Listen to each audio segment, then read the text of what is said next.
Good morning, Chris Lee and Blake Lovell of Southeastern 16. Think Max Barr scheduled to join us late. It was a late night for everybody. 10 games in the SEC ACC Challenge.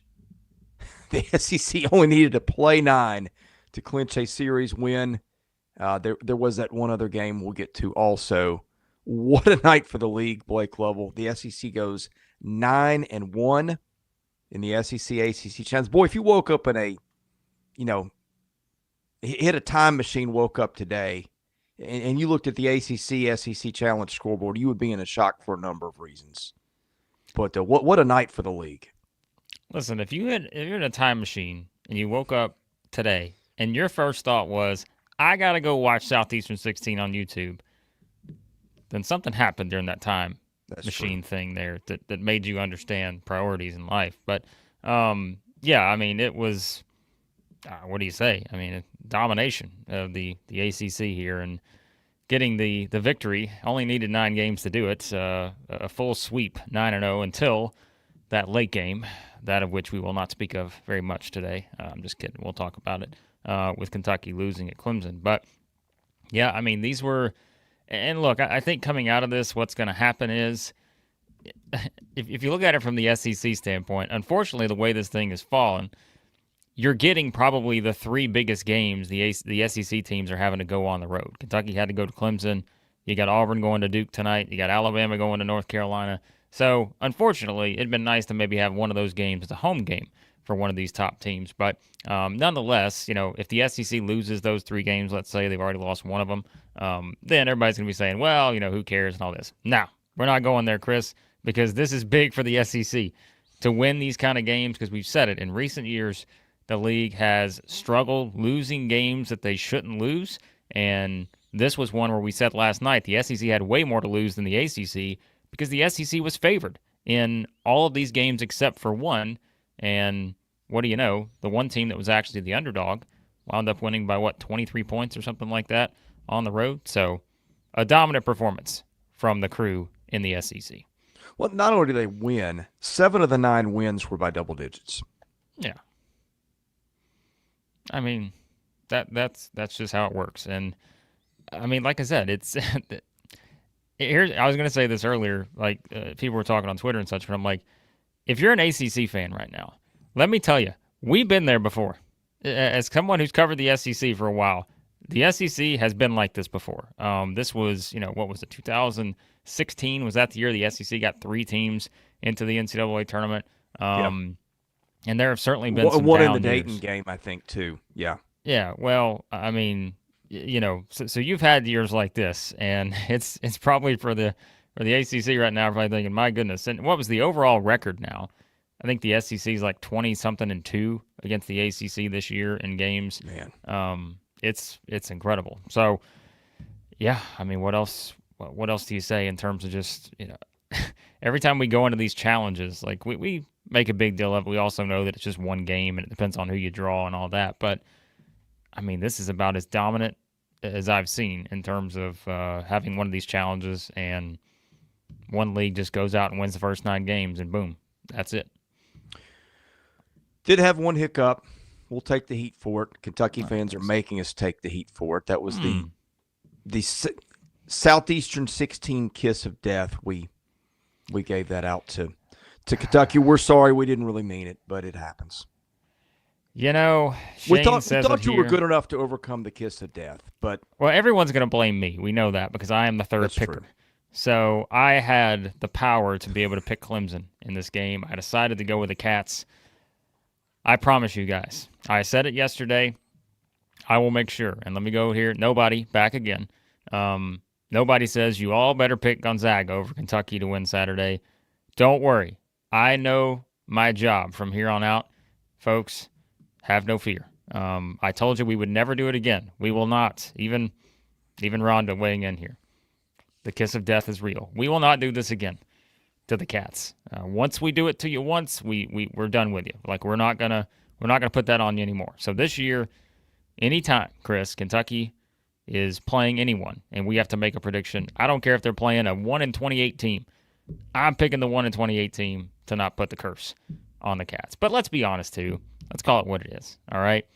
This was a tough game on the road. Yes. We said that going in. This was not going to be an easy game. People could look at Clemson and not see a number beside them and feel like, okay, well, Kentucky, man, what a shocker that they lost to Clemson. It wasn't shocking at all because, again, that Clemson team, we said it, that's a really good team. They may not be in the top 25, and they had the one little hiccup against Boise State, but that's a good team, and we mentioned the experience, some of the veterans that had played meaningful basketball during that great run they had last year all the way to the Elite Eight. And you kind of saw that here, where it was a combination of things. Kentucky just did not shoot the ball well. They had some open shots. They just missed them, especially, a couple ones late where it felt like they would get a couple offensive rebounds. You're like, okay, this is the one they're going to hit. And then boom, Nope, missed it again.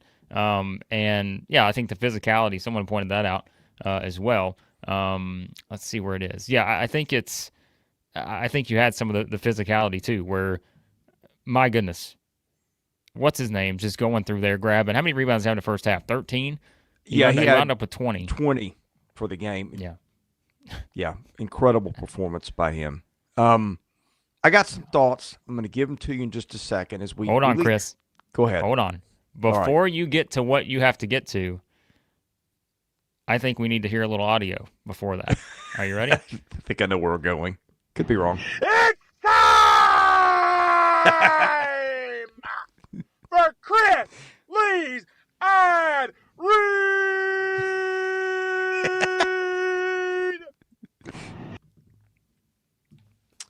Okay. Our channel and Yosemite Sam Smith's voicemails are all brought to you by BetOnline. That is the world's most trusted betting platform, your number one source for online betting.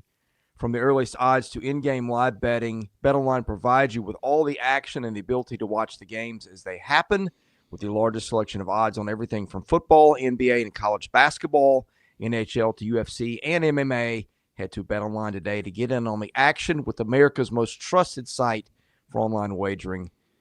BetOnline, the game starts here. Well, we started with the loss. We got a lot of wins to get to, but since we went to Kentucky, the one thing that stood out to me, and look, every team has got a deficiency somewhere, right? The thing that stood out to me with Kentucky was there wasn't a creator that stepped forward to really, I guess, get some tough points for them on a night where they need him. They'll give credit to Clemson. Clemson's defense was outstanding. I mean, so good.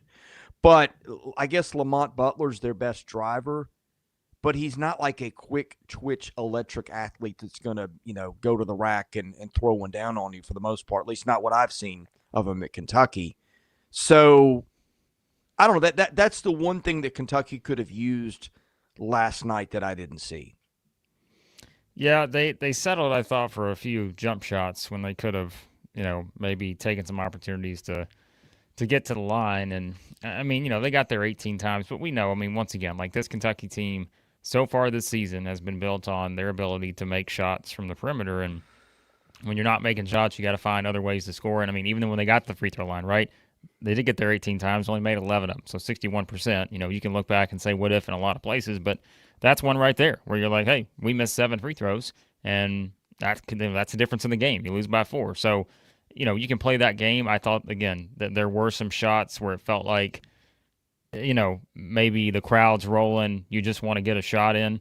And you do, again, a team that has been okay relying on jump shots. They're like, hey, sure, I'll take an open three. They've been fine. Or yeah, they've been fine. It wasn't fine in terms of this matchup. They weren't hitting the shots. And so, yeah, that's just, again, what happens. In Clemson, too, we said it. Max Barr joining in here. Max, you missed a very quality ad read shortly a few minutes ago. Nice. But we'll have another later on. But, yeah, we said it. Like Clemson, if you look at Brad Brownell and you just look at kind of, what has been the strength for them, even in all the years, we've like, okay, Brad Brownell's on the hot seat. They're not doing this. They're not doing that. They've always, except for maybe a couple of years here or there, they've always been very strong on the defensive end. Home court advantage in college basketball is a thing. We know that. And so this was a tough matchup going in. We all picked the Cats. We put the curse on them. Curse the Cats. But am I coming out of this completely changing my opinion on Kentucky because they lost a 4-point game on the road against what looks like another Sweet 16 type run maybe this year for Clemson? Nah. Max Barr, didn't know he was going to be with us so early this morning. Yeah, you got to do what you got to do sometimes. Little doctor's appointment on the Wednesday morning, but I told him, hey, get me out of here quick. Process this stuff. We got basketball to talk about. I got to get home.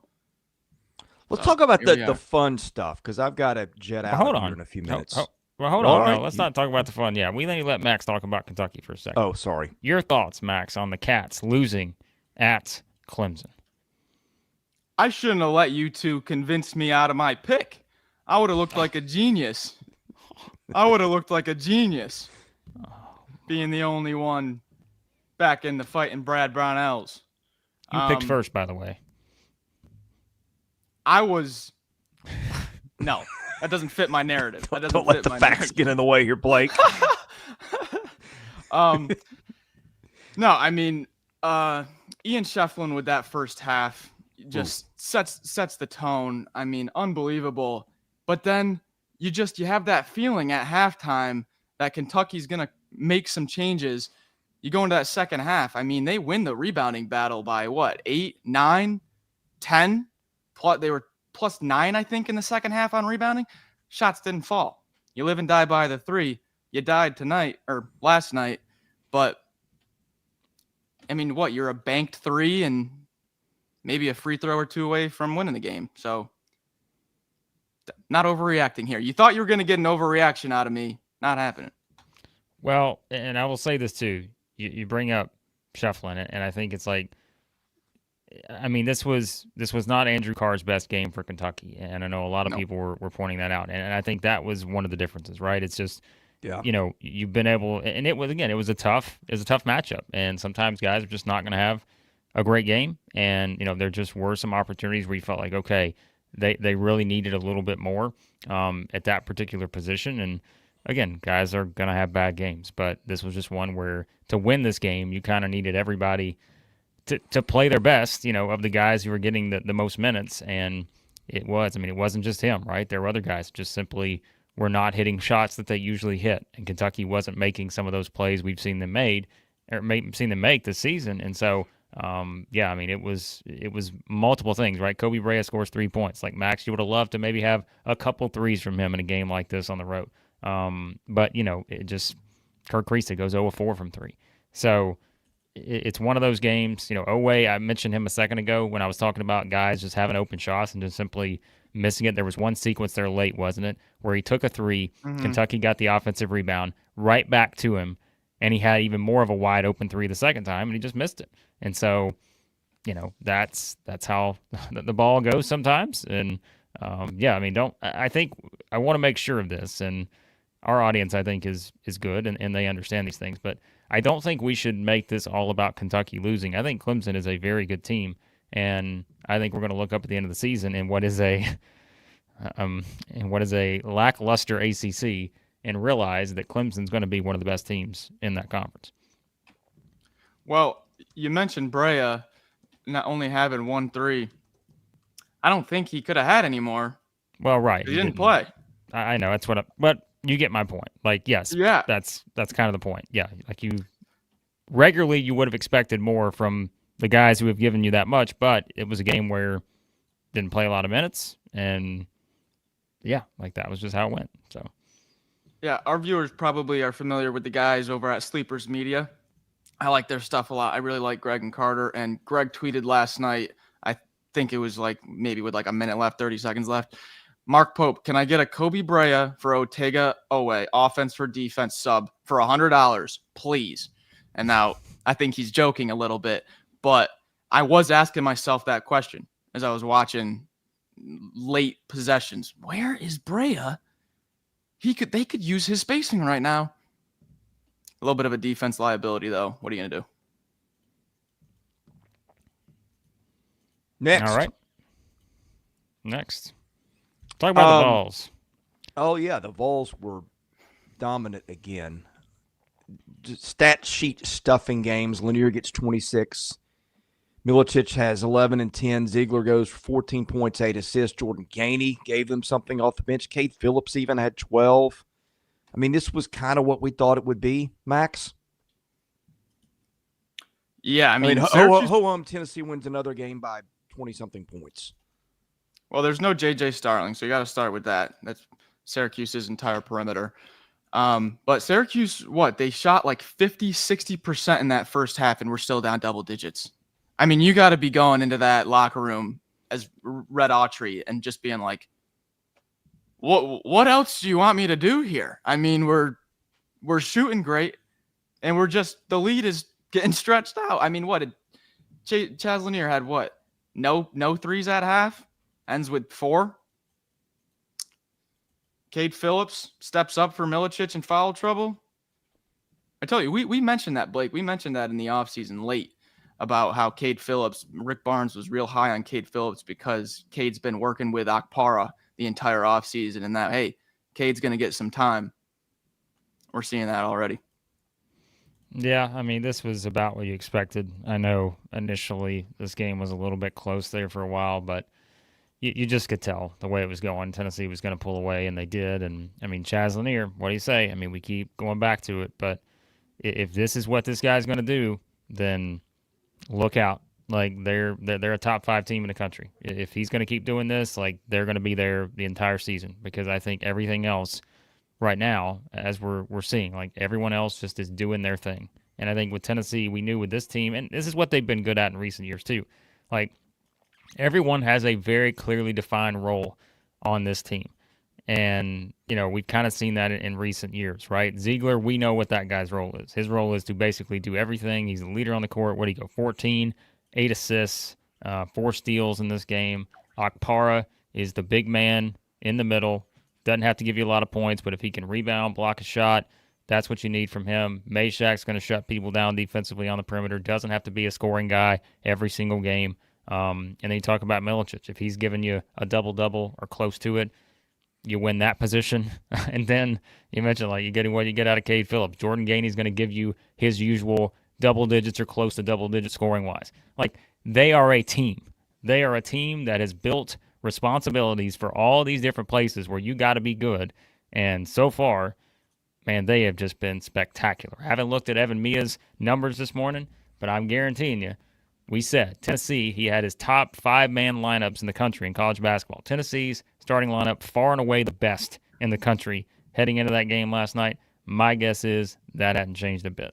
So, all right, I want to ask you a question. And that is Tennessee a better team this year than it was last year? There's 2 things I see. One you can kind of quantify, and one is a little bit harder to. One of them is rim protection. 3rd in the country in block rate. And I looked it up. They were good last year. They blocked, I think, 13.5% of 2-pointers. They're blocking 19% this year. So they've gone from 22 to 3 there. And they got 2 guys back there. Like, I guess their best – who was their best interior defender? I guess it was Adu, but, I mean, that didn't always – we know about postseasons. I think that's one thing that you can circle, that you can quantify. Here's the other thing that I struggle to quantify, because I don't think Chaz Lanier is better than Dalton Connect, but he's really, really good. And I think last year you'd watch them. Like, Santiago Vescovi was a complete non-factor down the stretch of a lot of games, and in just a lot of games, period, is they kind of stood around and kind of waited for him to make a play. The dynamic with Lanier feels a little different. You got Jordan Gainey, who can come off the bench and give you some stuff. You got Ziegler stepping and having maybe a little bit bigger scoring games. Like, they don't need 20 from Ziegler. But if you get 12 to 14 with what those other guys can give you, that's good enough. You've got a Cade Phillips stepping up, giving you a dozen points. I just think it feels like to me, and it's first week of December, maybe it's a dumb statement to make, but we try to notice things as we're doing this. And that's one thing I noticed. It feels like the dynamic this year. Lanier doesn't give them quite what they got from Connect last year, but I feel like the cohesion is a little bit better. And I don't say that to throw shade at Dalton Connect. It just was. When you got a guy that's that dominant, that kind of happens. But I feel like it all sort of fits together on the offensive end a little bit better for them this year. Blake, did you have any on this? Because I know where I'm going with this. I think it's Milicic. I think he's the difference. He's got over double the offensive rebounding rate as Josiah Jordan-James did. He's got double the block rate. He's 3 inches taller. Shoots threes just as well. He's a nightmare. And then, honestly, I don't even think this is a hot take. I think Akpar is better than Adu. I think Akpar is better defensively. I think he's a little bit, what do I say? He doesn't give up ground like Adu does, if that makes sense. Yeah, I think he's stronger. And so you pair that with a 6'10 Milicic. Those two down low, I mean, it's ridiculous. And that's if you get by Ziegler and Meshack. Big if. Yeah, I mean, Tennessee's just, again, they're a machine right now. I think there's something to the argument, like you said, of this team being more well-rounded. And I think it goes back to the responsibility stuff I said earlier. I think they have a clearly defined person for each of these areas, and they are just executing to perfection right now. They play Miami next week. I think they should win that game, and then they got the big game at Illinois. But, yeah, I think Tennessee, what do you say? They've been one of the best offensive teams in the country, which has been a little bit of a surprise probably. They're once again one of the best defensive teams in the country, if not the best, and they just keep going along. But I will say, guys, Syracuse was also shorthanded last night because, remember. Hello, gentlemen. I just got home from the Syracuse-Tennessee game. As a big Syracuse Orange fan, go Orange, I am very disappointed in my guys tonight. I have a question for you basketball intellectuals. Where was Carmelo Anthony and Jim Boeheim at this evening? Thank you very much. You know, they didn't have Carmelo. They didn't have Boeheim. So Syracuse a little shorthanded in the matchup. But nonetheless, I just wanted to make sure we got that in there. It was a great question, I thought. A great comment from Sam. They did have Adrian Autry, but that didn't seem to help. No. All right. Let's continue on. We're not going to probably – I've got one before I get out of here that I wanted to bring up because my concern for the league last night was Ole Miss at Louisville.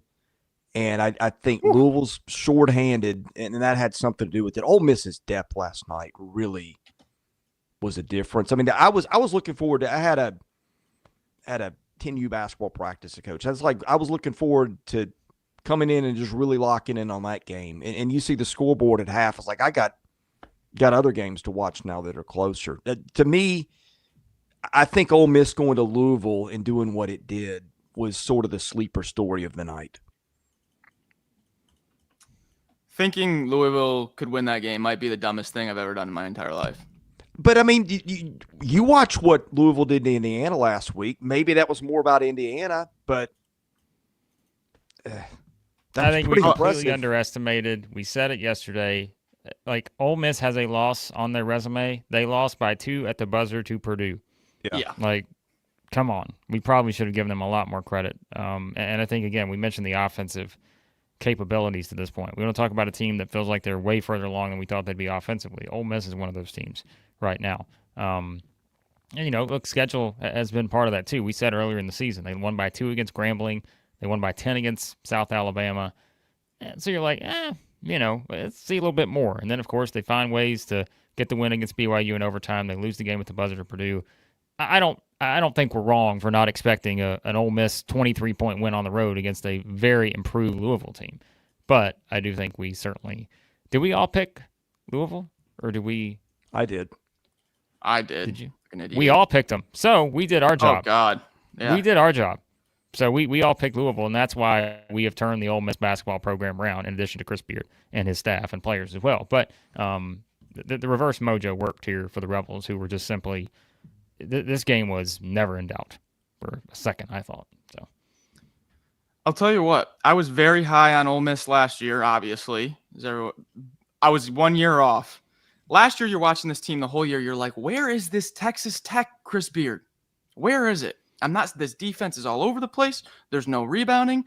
Last night, that was 40 minutes of Texas Tech Chris Beard and Mark Adams right there. No middle. I mean, they overemphasize the no-middle defense so much, it's almost like they're playing parallel to the sideline, how much they're trying to cut off the middle. This was vintage Beard and Adams Texas Tech defense. This team is more than legit. They are more than legit.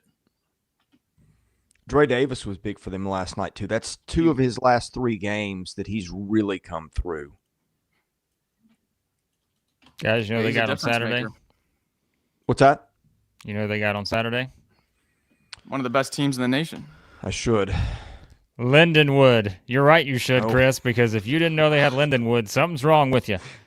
So they got Lindenwood. The Lions from St. In the Charles, Missouri. Mississippi Valley State family of teams. Yes, We're gonna add Oklahoma's them to beat the Lindenwood. list.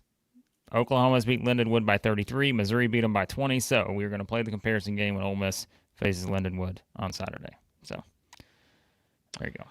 Blake Lovell. If you need to Mhm. move a guy out of the show, No, Chris. No. We don't force these.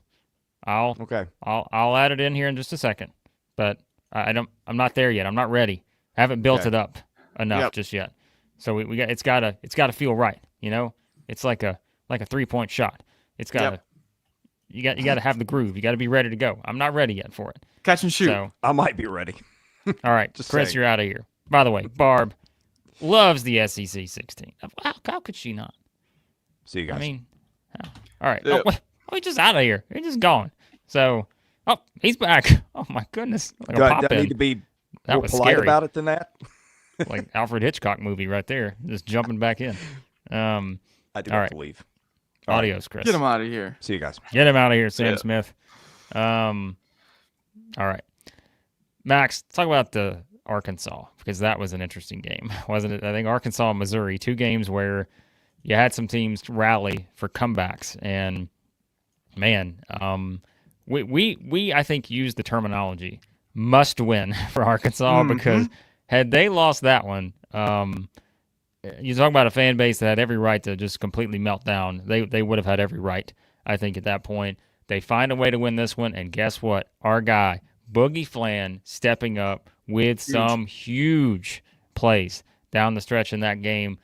He finishes with 18.6 assists, but, man, he made some big plays towards the end of the game, and I thought that was kind of the story here, Max, in addition to don't look now. I know everybody got on us at times saying, oh, you guys keep saying Arkansas can't shoot. Well, at times they hadn't been able to shoot. They go 11 of 23 in this game from 3. That was a big part of this as well. I thought, I said it before, I don't think Miami's as bad as their 3-5 record. I know people can roll their eyes at that. I just don't.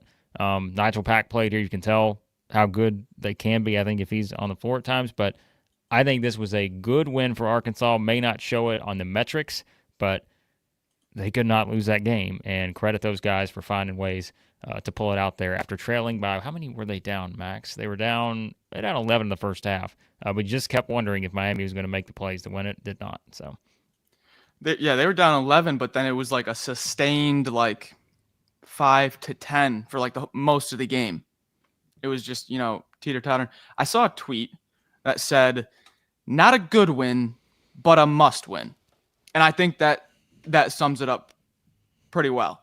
It's a good win because it was a must win, if that makes sense. It wasn't pretty against a team that just lost to Charleston Southern. But it was a must win and you got it done. So that makes it good. Boogie Fland, I trust the guy. That is big. Every game now, crunch time, Boogie Fland's taking that shot. I think it's going in. The other thing, John L. Davis. Now, in his past 3 games, I know it was Maryland Eastern Shore. I know. But he went 4 of 7 from 3. And then he just went 3 of 6 last night. So you get the sense that he's getting his shot down, getting a little bit more confidence. You didn't even have a big game from Adu Thero, by the way. The broadcast last night's calling him Thiero. I don't know what's going on there. make a call, Max. Can we decide on one and stick to it? But yeah, nonetheless, not a pretty win, but it was a must win, and you got it done, so that makes it good. On to the next.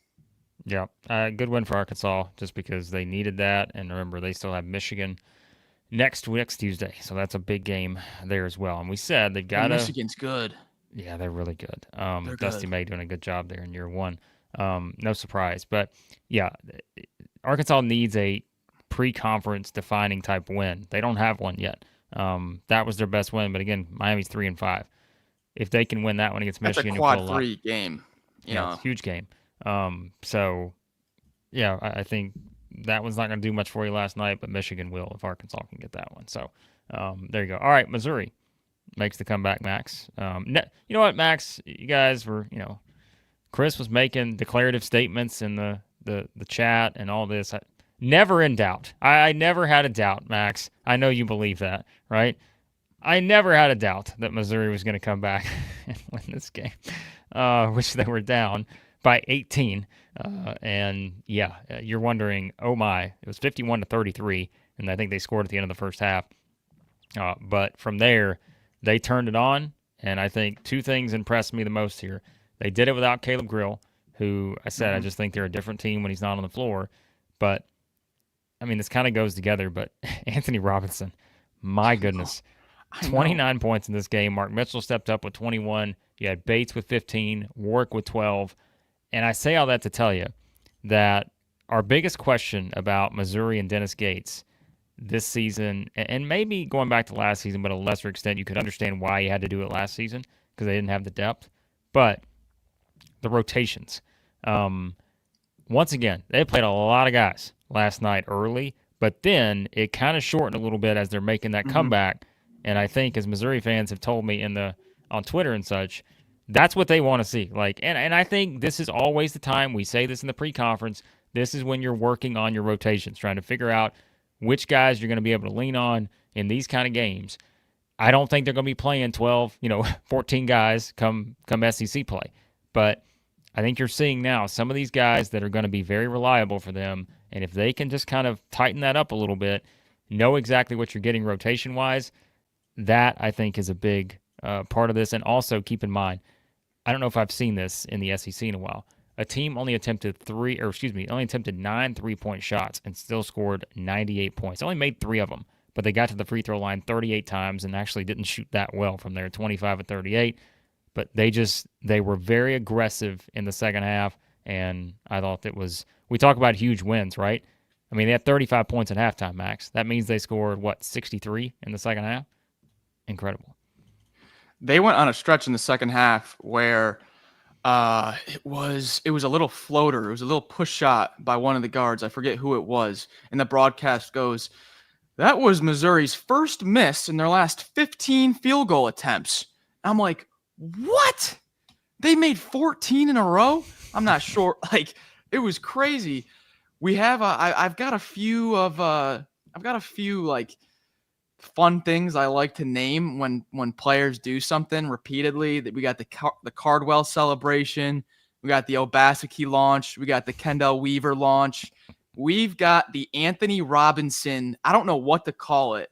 I'm not going to call it debate, but he is so good at tricking the refs on calling every little foul. There's situation to monitor there with an Anthony Robinson superlative. But he got to the free throw line, I don't know how many times just in that second half. Every time I look at the screen, he's at the free throw line.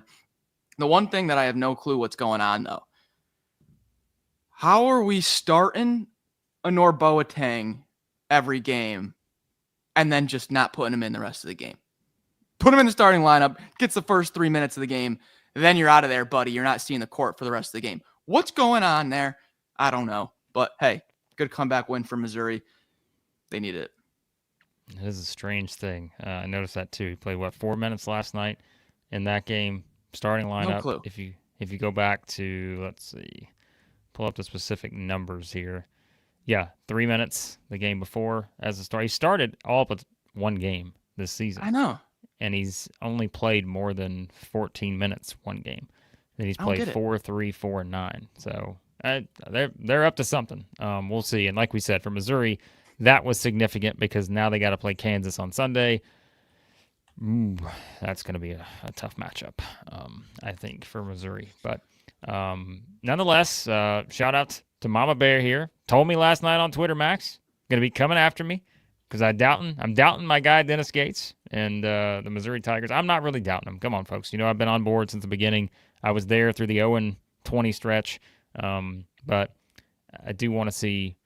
I want to see what they start to do against better teams. And I think, like last night, Cal's solid, but I don't know that they're going to be. If you had Cal in the SEC right now, Max, I don't think they'd rank in the top 12. So, Short story. It was a full circle moment for me last night. Me and my older brother used to play NBA Live 05 religiously as kids, and we would put the mode on easy mode, and we would take Peja Stojakovic and score like 150 points. So it was pretty cool to see his kid playing last night. But what I'm trying to say is, like, Cal had an amazing game. They had the freshman Wilkinson go for his career high. Stojakovic was making everything. Cal played the best game they could, and Missouri still won. So you'll take it. Yeah. And Blake, also, before we move on, looking ahead to the Kansas game, Ken Palm's got it Missouri +6. Torvik has it Missouri +6. I mean, maybe Vegas jumps on Kansas a little bit more and it's out like at 8, but still, you're getting a single-digit spread for this game. I'm curious to see what Vegas has that at by the time the game starts. But, Max, you said something there. You said something there about moving on, you know? And I thought that was an interesting phrase that you used, Max, to use such a phrase, moving on, right? Because you see, you were talking about, moving on in the sense that, hey, let's get to the next games. We got to talk about Texas A&M and Wake Forest playing a game. We got to talk about some other wins quickly, and then we'll circle back around. I know some Kentucky fans jumping in late. They want to talk about the Cats' loss and all that, and we'll get back to it. But, I think you could have also meant, Max, you've decided just to move on down the road, maybe to College Station to support your Texas A&M Aggies. Maybe you're going to Starkville because your Mississippi State Bulldogs have a chance to get a big win over Pitt. Perhaps they're welcoming you to the Plains for the Auburn Tigers who get ready for this game against Duke. But you know what, Max? I'm going to tell you. If you want to get there and you want to get there in the most efficient way possible, if you want to have all your logistics handled for your big move to one of these SEC cities, you know where you should go? I have no clue. Well, good thing you're looking at the screen because Sanders Logistics is exactly where you should go because, as we all know by now, because it's the third time we've done the ad read for them, so you should all have this ingrained inside your brain at this moment. Sanders Logistics, formerly known as Ted R. Sanders Moving, the leader among moving companies in Nashville, Tennessee, and the surrounding area. Their team of professional movers focused on delivering efficient, hassle-free moving at an affordable price. Max, do you like efficient, hassle-free moving at an affordable price? It's one of my favorite things. Is it? Are you serious? Then Sanders Logistics is for you, my friend, because you look at these guys, whether you're moving across town, across the country, Sanders Logistics, they got you covered. Visit them at Ted R. Sanders. We'll put the link down there. Go Google them. Do whatever you got to do to get to Sanders Logistics. Like I said yesterday, even if you aren't thinking about moving, this ad read right here should make you consider it. Maybe just move for a month or two just to go try out our friends at Sanders Logistics. That's not a bad idea. So check them out, folks. We love Sanders Logistics. So, all right. No easy segue from such a great ad read to the Texas A&M 57, Wake Forest 44 game, Max. So I'll let you take the reins on this one because this was not a pretty game of basketball, but the Aggies get the win in College Station. What a beautiful game this was. This was A&M basketball to a T. Of course. Yeah, we've got to accept Texas A&M plays a different game than everybody else does. It's not called basketball. I don't know what it's called yet, but it's a totally different game. And they're really good at it. Hey, they out-rebound Wake Forest by 1 million. Wake Forest is not very good offensively. I'm not going to act like holding them to 44 points was something crazy. They just put up 57 against Minnesota. They put up 67 against Detroit Mercy, 60 against Xavier. This team hasn't been putting up points all year. Nonetheless, A&M gets an ugly one done. Business as usual. I will say, they are going to need Obaseki to start playing the way he was playing in February. They don't have that third scorer right now. The front court is a machine. The Anderson Garcia, Washington, Henry Coleman, Farrell Payne, that four-man rotation, it's a machine. They need that third scorer, though. Phelps is helping the defense out a ton. I think they're up to 11th in the nation in defense. Phelps helps the defense out a ton, but he's not that great offensively. And Wade Taylor can't handle that load on their own. They need that third scorer. Right now they don't have it. It's holding them back. Yeah, I think that pretty much sums it up. We knew offensively there could be some limitations, I think, overall. I mean, Wade Taylor can go off for 40 on any night, but I think overall, like, there are still some limitations there that are going to have them playing some of these games like this where it's just ugly. And then keep in mind, like, we said going in, we thought there was going to be a lot more free throws in this game, and there really wasn't a lot.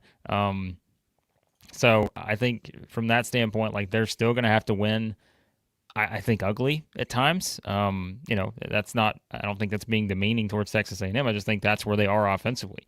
They're going to have to win some games where it is just an absolute grind, and that's kind of what this was. And look, they're going to play 2 games coming up next, which I think, in all honesty, Max, like, could be kind of the same situation where if they're going to win these 2 games against Texas Tech and Purdue, it's probably going to have to be a little ugly because those are 2 pretty good offensive teams. And so they're going to have to find a way, I think A&M that is, to sort of make it a grind and make it a game that's played in the 60s versus, it getting up into the 80s or something like that. And I know you can say, well, they won some games like that. Sure, against East Texas A&M, Lamar, games like that. But Rutgers was 81-77. But that's what we talk about. Like, their ability to get the free throw line is still going to determine, I think, their offensive efficiency because they've just got to be in attack mode. I don't think they're going to sit out and shoot a lot of threes. I don't think their percentages are going to improve that much, 29.1% from 3. So, another win that is nice because you couldn't afford a loss, but it really does not do a whole lot for you. The next 2 games will. Texas Tech and Purdue coming up for the Aggies. It hasn't been pretty. It has not been pretty. But coming off that Oregon loss, right, a lot of concerns. You're like, oh boy, look at this gauntlet coming up. They've rattled off 3 in a row. And it hasn't been a pretty 3, but they needed them, and they got them. So, yep. A win's a win. That's what we like to say here at Southeastern 16. T-shirts coming soon. How about, Max, we might just quickly roll through the rest of these because we still got 4 to go. And so I'm just going to let you – I'm going to let you take this where you want. I'm going to give you the other games, and you just take this in any direction. I will I'll give you my thoughts on them as well. Georgia 69, Notre Dame 48, a dominant win for the Bulldogs. South Carolina, a dominant win on the road against Boston College. We did our job. Actually, I think Chris may have picked South Carolina, so I can't even give us credit for the reverse kiss of death there. But we like to doubt Father Mont Paris, Max. It's a tradition as old as time. But I think that was impressive for them to go in and win like they did, not necessarily the opponent being, a great team, but to win it that way was good for South Carolina. LSU holds off Florida State. Actually had to rally a little bit to get the win there. I thought that was another game where I'm watching that one down the stretch. LSU makes plays, holds them off, 10-point win. And then Oklahoma, kind of the same scenario. Down at halftime, makes a comeback. Of course, our guy, Jeremiah Fears, doing his thing. So 4 more wins for the good guys, Max, in the W column. Yeah, I'll just try to speed run a thought on each of them. South Carolina, Boston College. If you're going to let Colin Murray-Boyles get a double-double at halftime, you're not winning that game. It's simple as that. Simple as that. You got to – Colin Murray-Boyles is too good to treat him like he's just some ordinary starter, and you pay the price when you underestimate him. Message to the other SEC teams. You got to guard Colin Murray-Boyles. Oklahoma, that was a good game. That was a great game. Georgia Tech fighting like absolute dogs for the first 20, 30 minutes, playing down a few guys.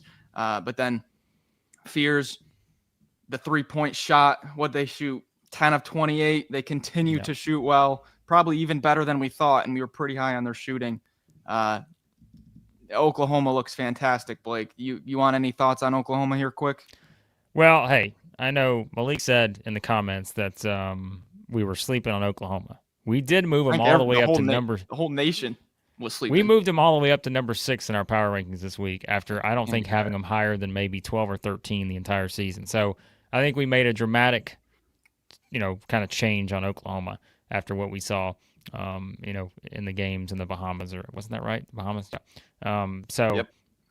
Yeah. So I think that we're not sleeping on them anymore. We were sleeping on them coming into the season. There's no question about that. But I like what Oklahoma's doing. They are much better than I thought they would be. There's no other way to put it. Like they are really good right now, and Michigan's the only game too for them on the non-conference schedule left of any sort of note. Oklahoma State's there. That's it's Oklahoma State, but they should win that game. So yeah, I think Oklahoma sitting in a good position, and like I said, Max, LSU, Florida State, thoughts on that one? Georgia, Notre Dame, Asa Newell, 2011. This guy, tremendous. And Shrewsbury coached his you-know-what off in that first half to keep Notre Dame in that game. I mean, he pulled out all the stops to try to keep the Fighting Irish in that game. It could not overcome the physicality of Georgia. Couldn't overcome it. And we have not given Dakota LeFew enough credit. We keep mentioning him. LeFew had a nice game. Oh, look, LeFew had a nice game. Well, it's starting to become LeFew is a major, major piece of the spacing for Georgia, and we just have not been giving him enough credit. The other game was LSU, correct? Poor Jayden Reed goes down. Jalen Reed, goes down. But then you have the main man, Corey Chess, step up. Collins stepped up off of only one practice this week, coming off of another shoulder injury. So Collins steps right in there. And the guards all have a nice double-figure night. Your guy, Blake, victorious. Had a nice game. Good win. No surprise that victorious once again here. Yeah, LSU's another team we mentioned, just like Oklahoma, where you were waiting to see kind of it all came together. Jordan Sears, maybe Max, that's one prediction from the summer I'll get right is he's going to be the breakout player we're talking about. He's one of several, but right now he's fitting that criteria for sure. So, yeah, I mean, LSU left on the schedule. They got SMU coming up in about in 10 days, something like that. That's that's kind of an interesting one, but 3 of the other games left on their pre-conference schedule: Stetson, New Orleans, and you guessed it, Max Barr, Mississippi Valley State. They also play Florida Gulf Coast on Sunday, who just got a nice win at FAU on the road. So Jordan Sears has 16 threes in his past 3 games, Blake. Yeah. LSU again, they're way further along than I thought they'd be. No question. Yeah. I mean, remember, we're having discussions going into the season about LSU and Oklahoma potentially being 15 and 16 in the SEC. And right now, they are anything but 15 and 16 in the SEC. So. And Tyrell Ward is gone right before the season. Oh, see you, Tyrell Ward. Yeah. So, this league, still a juggernaut. Our opinion hasn't changed from Monday. The SEC comes out, wins the first 9 games in the SEC ACC Challenge. Kentucky, the only team that comes up short. But the Cats had the toughest game. And we didn't get into it much, Max, earlier, but has your opinion changed on Kentucky after this game? No, but I was looking at this and I was like, what take do I kind of want to bring to the show tomorrow on Kentucky? And this is a team where you can really form your own opinion of however you want to. It really is just a matter of how you look at this team, because you can look at this team and you can say, at the game last night, you can say they're a few free throws and a bank 3 away from being undefeated. But you can also, if you want to go completely in the other direction, you can say this team is a second half Kaman Malawash and Sion James injury from not having a single top 100 win. Mm-hmm. I mean, those are 2 opposite ends of the spectrum. And so it's kind of like whatever opinion you want to form about Kentucky, you can. Me personally, I think it's more the first. I think they were a bank 3, tough game on the road. Shefflin punches you in the mouth in the first half, come out in the second half. That's one thing they've shown us, Blake. They fight, right? The 2 hardest games that they've been in have been against very physical teams, and both times they got punched, and both times they punched back. So, no, my opinion has not changed. Well, we'll see if opinions change after the weekend game against the Zags. As Mother Carol says here, her biggest worry with the Zags, not anything Mark Few is doing on the floor. It's staying awake, because that's going to be a late game. There with you, Mother. In Seattle. And, yeah, it's a tough game for Kentucky. I think it's a tough ask coming out of this loss here against Clemson. And now you got to go on Saturday, play the Zags at the Climate Pledge Arena, Max, in Seattle, Washington. And That's Mark Few with 8 days to prepare.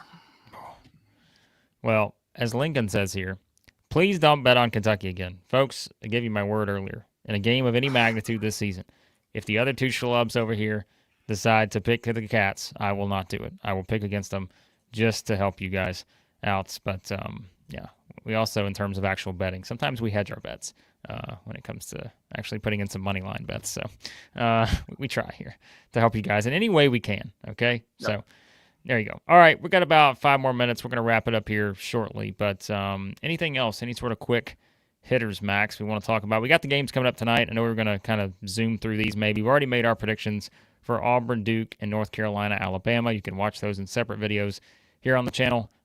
We did disagree on one of those games. Almost disagreed on the other, but one of us changed our opinion at the last second. Florida versus Virginia, Max. Any concerns here for the Gators? I don't think so. I think this could, I'm not going to say look like Tennessee, Syracuse, but there is a part of me that thinks this could look like Tennessee, Syracuse. Yeah, I sure hope there's nothing to worry about here, Blake. I sure hope not. This would be a major disappointment. Florida should rock and roll here. I know we got Malik in the chat. Malik's been waiting all day, all day for the Gators. I think it's a nightmare matchup for Virginia's offense. Florida's going to get out and run, and if Virginia starts, if they get behind by like 5 or more at all, they're not coming back. I like Florida to roll. Yeah, one of the biggest games not being talked about in this challenge, and I think Kentucky losing to Clemson again, the SEC losing the biggest game of the day. You know, there are going to be people that bring that up, but I think this is one where if the SEC can win this one, Mississippi State hosting Pitt, would be a great win for not only the league, but certainly for Mississippi State. As we've said, this Pitt team now ranked in the top 20. This game in Starkville, so one of the 4 big games, I think, in this thing. You know, Auburn on the road, Alabama on the road, Kentucky on the road. This is probably number 4 for a lot of people. At least this game played in Starkville on SEC home turf here. But still going to be a challenge, I think, for Mississippi State. But this is one where keep an eye, watch this game, because it's probably going to be going on at the same time Auburn Duke. So I don't know how many people will be tuning into what's going on at the hump there. But I think this should be a great game. And a little surprise, Max. What are you seeing the number at right now? I think I saw it was like 5.5 in favor of Mississippi State, which I was a little stunned by. Yeah. First off, get the multi-screen going. Have this game on. Get it on the phone. Do whatever you can to get this game on. Watch this game. But yeah, last night before bed it opened at 6. I was like, I thought I had a double take. I thought I was seeing a typo. But that tells you something, right? There's a lot of trust in the hump and what it can do. This is going to be a battle of the backcourts. This is a fantastic guard matchup. You got Lowe, Leggett, some of these veteran guards for Pitt that we saw earlier in the season going against, obviously, the whoever you want from Mississippi State, and they play so many of them. I was a little bit nervous of that -6, but Blake, if it opened, say, at -2, right? Mississippi State -2, you're like, oh man, this is a tricky one. This is a real tricky one. Pitt might grab this one. It opened up at 6, 5.5. I'm like, oh, dogs might roll. We'll see, but it's going to be a good game. All right, before we continue with it quickly on the other games, Sam Smith spreading propaganda here. Just to clarify my comment, Tiger for Life. Technically, they had to rally because they were down 7, and then they were down 4 at halftime. But in the technical term, yes, it was a rally, but I get your point. Yes, they were up the entire second half. They won the game, LSU did, against Florida State by double digits, but my point was that they were down at halftime. So technically, I suppose that's a rally, but I get what you're saying. Not the strongest use of the word there on that one. But a good win for the Tigers, nonetheless. What else we got? Any comments here coming in late? Quick thoughts on Vanderbilt, Virginia Tech, Texas, NC State. Mother Carol's got the multi-screen. She'll have the games on. What else did you expect? What did you just ask me, Blake? Okay. Vanderbilt at Virginia Tech, Texas at NC State. The other games on the schedule tonight. Okay, so those Vanderbilt should beat Virginia Tech. I know they're on the road, but Virginia Tech hasn't even had a pulse lately. The NC State game, that and the Pitt game, Pitt and NC State, if the SEC can win both of those, they're both projected 1-2 possession games.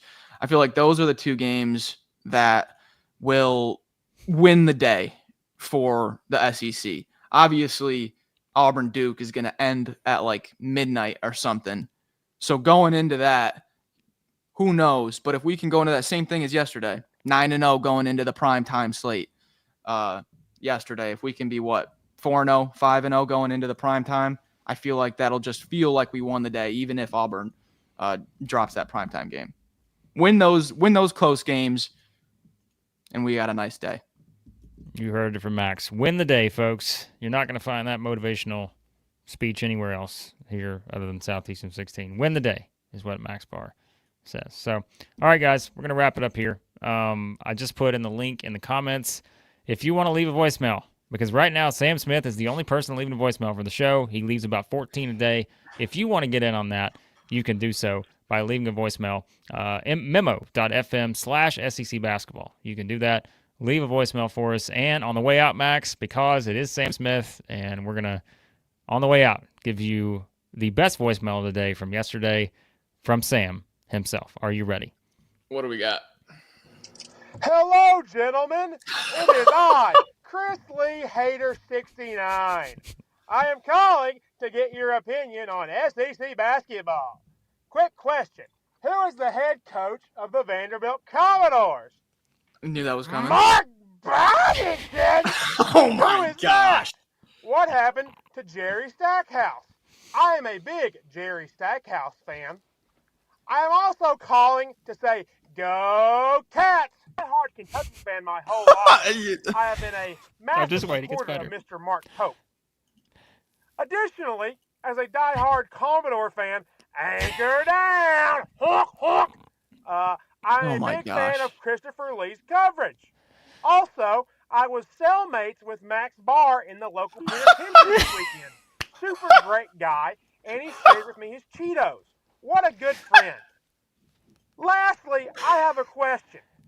When Rick Barnes gets fired for choking in, will my Tennessee Volunteers hire Jerry Stackhouse?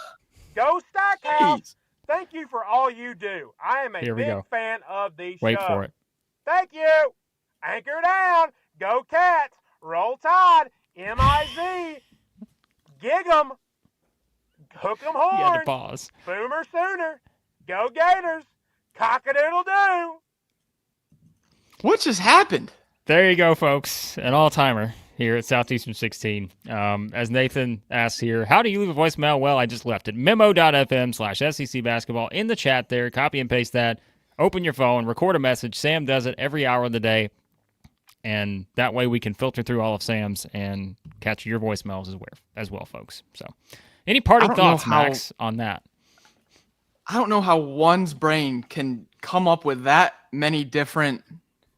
my head is in a tornado right now. I feel like I'm getting full court pressed by 2018 West Virginia right now. Well, if you want to get out of that full court press, Max Barr, Sanders Logistics will get you moving in the right direction. But we appreciate you guys watching here at Southeastern 16. We'll be back, of course, with thoughts on night 2 of the SEC ACC Challenge. Auburn, Duke, Alabama, North Carolina, some other big games on tap. And we'll talk about the big games of the weekend. We'll have a Kentucky-Gonzaga preview video separate. Oh, yeah. So Kentucky fans will have that in its own video coming up here. Probably Friday morning is the thought on that. Maybe Thursday evening. We'll see if we get to it. But we'll have that here at the channel. Check out our college football playoff reaction. I'm about to go do that with Chase Robinson. We'll have thoughts on the playoff rankings and everything. So we'll get into that here shortly. But appreciate you guys watching as always. And as Big Baller Brett says here, Max, the Jaron Stephen Legacy game begins at 6:15 Central tonight. Tune in. Alabama at North Carolina. Appreciate you guys watching. We'll talk to you soon at Southeastern 16.